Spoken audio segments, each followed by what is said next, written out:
Tikulandeni kundomvera pano ndi Nyasa VoiceBox pamene timabweretserani anthu osiyanasiyana amene amafuna kulankhula kapena kuyika maganizo awo pa nkhani zosiyanasiyana zokhudza ndale kuyendetsa bwino kwa dziko komanso kutsatira bwino kwa malamulo. Ndiye lero pamwe Kalindo akufuna kuyamikira Episcopal Conference of Malawi pa chikalata chomwe atulutsa chimene chikuwunikira nkhani zitatu zokhudza mmene dziko lino likuyendera pansi pa ulamuliro wa President athu Dr. Lazarus Makathi Chakwera. Iwonso akufuna kudzudzula MCP kuti asamabwere pano kumanamiza Malawi kuti amene anasokoneza blue parade ya chipani cha DPP ku Lilongwe Saturday sakumudziwa chifukwa kuti iwo akhoza kupita ku road traffic ndi kukafufuza kuti galimoto imene inanyamula anthu amene asokoneza chipani cha DPP anali ndani, ndipo atampeza munthuyo akhoza ndithu kupita kukamanga kapena kukamfunsa mafunso awiri atatu kuti adzilongosole yekha kuti zinakhala bwanji kuti anthu ake agwiritse ntchito galimoto yake kuti akasokoneze chipani cha Democratic Progressive Party. Ndiye tikhale limodzi kuti timve kuti abamboni Kalindo afuna kukamba ndi lero pa 26 February 2024. Zikomo kwambiri. Paziko lapansi palibe chinsinsi, ndipo olo munthu utabisa motani utapanga zoopsa motani koma limafika pola 40 limene umayaluka, ndipo anthu amakuziwa kuti kodi iwe ndiwe oyipa motani, chifukwa Mulungu siosowera naye. Mulungu ndi amene analenga kumwamba ndi dziko lapansi, ndipo palibe amene ali wopambana kuposa Yehova. Ine ndine born Kalindo, the DC, president wanthu osauka woyamba kuno ku Malawi, komanso president wa gulu la Malawi First, the people first, amene timangoyima pa chilungamo ndipo tizapitirira kuyima pa chilungamo, ndipo tizapitirira osayang'ana nkhope tikamalankhula, osayang'ana chipani cha munthu, osayang'ana tchalichi cha munthu, osayang'ana mtundu wace ndi kumene akuchokera. Lero pa 26 February 2024 ndikakuthokozeni inu mabishopu a Catholic, ndipo anthu ambiri ankadabwa kuti kodi mavuto amene Amalawi akukumana nawo, kodi anthu athu opemphera ali kuti. Koma takunyadirani kwambiri inu mabishopu nonse a Katholiki amene mwalankhula ndi kuzuzula boma ili mosayang'ana nkhope, ndipo zinkachita kapena zikuchita kumveka mmene mukulankhulira kuti inu anthu inu munazozedwa ndi Mzimu Woyera. Anthu amene tinkawasowa aja amene amalankhulira anthu osauka aja ndi inu sopano mwabwera, chifukwa timadabwa kuti kodi anthu inu kapena munamwalira, kapena mwajesedwa mabanzi, kapena mwapasidwa ndalama za nifu, kapena mukudya mapwemvupwemvu ku State House. Koma timakulakwirani kwambiri, munali mukutenga nthawi yanu kuti muzukute bwinobwino nkhanizi mopanda kukondera, ndipo mwagunda mbali zonse, ndipo mwathyola. Ndipo inu ndikuthokozeni malo mwa Malawi wonse osauka, inutu mabishopu a mpingo wa Katolika mwatiphunzitsa chinthu chimodzi, kunena kuti chilungamo ndi wiponi yayikulu kuposa zina zonse. Munthu ukhoza kukhala ndi mfuti, munthu ukhoza kukhala ndi ndalama, koma ngati mkamwa mwako mulibemo chilungamo, iwe uli chabe. Ndipo inu anthu a mabishopu a Katolika mwationesa kunena kuti kukuyitanani ku nyumba kwathu kuzadyako si pasipoti yonena kuti muzizalankhula zondikondera ine. Taonera kwa inu mabishopu a Katolika, inutu mulibe chibwana, chifukwa inu nzanu ndi Yesu, nzanu ni Mariya, nzanu ni Mulungu. Ndipo mmangotitengera uthengawo kutiuza ifeyo kuti utisangalase komanso utipulumuse. Zili ndi ife kuugwirisa ntchito uthengawo. Pa ichi ine m'malo mwa Malawi wonse kuchokera kumsanje pakana kuchitipa, ndikuthokozeni kwambiri inu mabishopu a Katolika pa ntchito yayikulu imene mwapanga mwaonesa kuti inudi ndinu anthu omopa Mulungu, anthu oyimirira anthu mwachilungamo. Olo mutapasidwa buledi, olo mutapasidwa galimoto, olo mutapasidwa ndalama, komabe inu mmayima pa chilungamo. Takunyadirani kwambiri. Ndinachedwa osalankhula viyeni lero pa zifukwa ziwiri. Wani, chifukwa chokuti ndimafuna ndipereke mpata kwa Malawi kuti aizukute aimvere pastoreta imeneyi mopanda kusokonezedwa kwina kulikonse. Komanso ndinachedwa chifukwa chonena kuti mwangozi ndinaphwanya foni yanga pamene ndimapanga livesi galimoto. Motero kuti viyeni ya lero ikwa amene mungayilandire, chonde agawireni anzanu mochuluka, chifukwa foni hii ndachita kubwereka ndipo macontacts ainu nonse kapena magulu ndilibe. Ndangopeza macontacts mwina awiri okha kapena atatu kumene ndingatumize. Chonde audio imuagawire anzanu.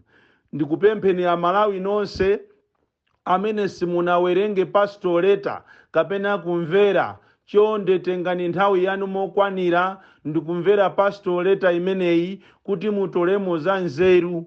Chimene ine china ndatolamo chachikulu ndichokuwuzani inu a Malawi makamaka osauka kuti mwaona mabishopu atazukuta apeza kuti boma ili ndilolephera ndipo likukhala ngati ku Malawi kuno tilibeko president. Komanso mkatikati mwa pastoretamu achita kunena momveka bwino kuti mutonse alliance palibe amene akumuona. Chonde ndikupempheni anthu osauka, chonde musazavotere zimenezi. Muimvere pastoretayo osathamanga, chifukwa tikufuna kuti mumve zenizeni. Zaziwika sopano kunena kuti munyake wa galimoto imene inanyamula anthu kukaswa kapena kukasokoneza mdipiti wa DPP. Zaziwika kuti anthu ena ochenjera anapita ku road traffic ndipo aziwa kuti sopano wapezeka kuti ndi wamkulu wa MCP.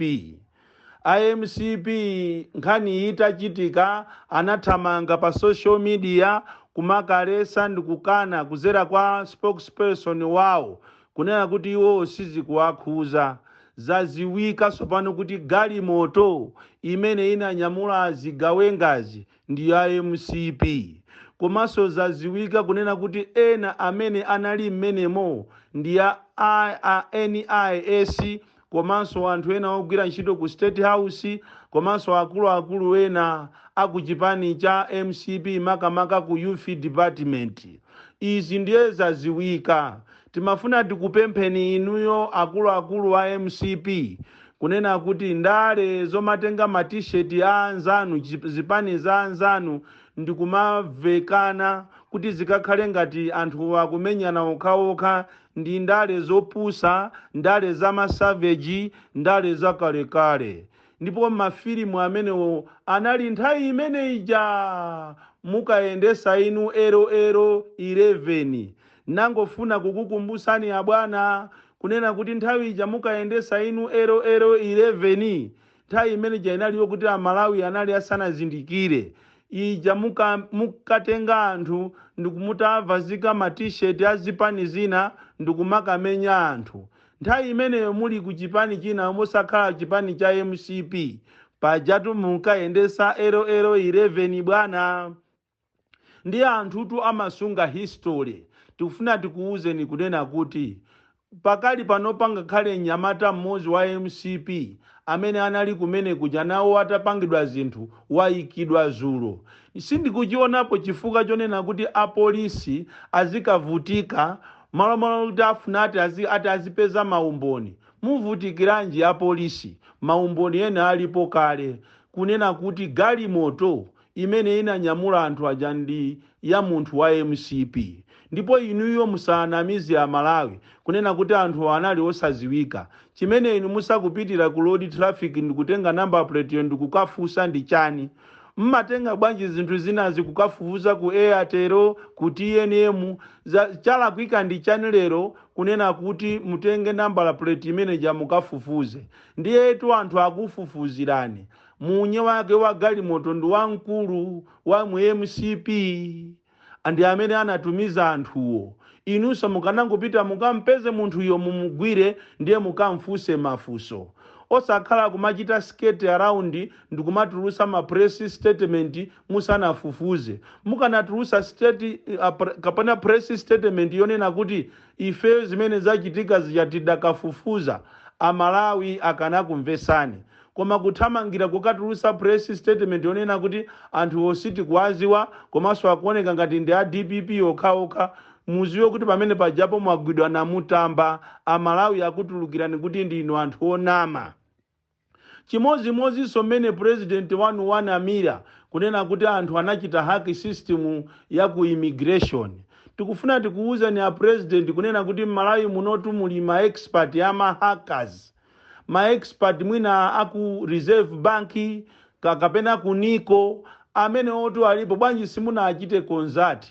Komanso tu anthu akamapanga haki chinthu sichimangopangidwa chinthu chomophweka.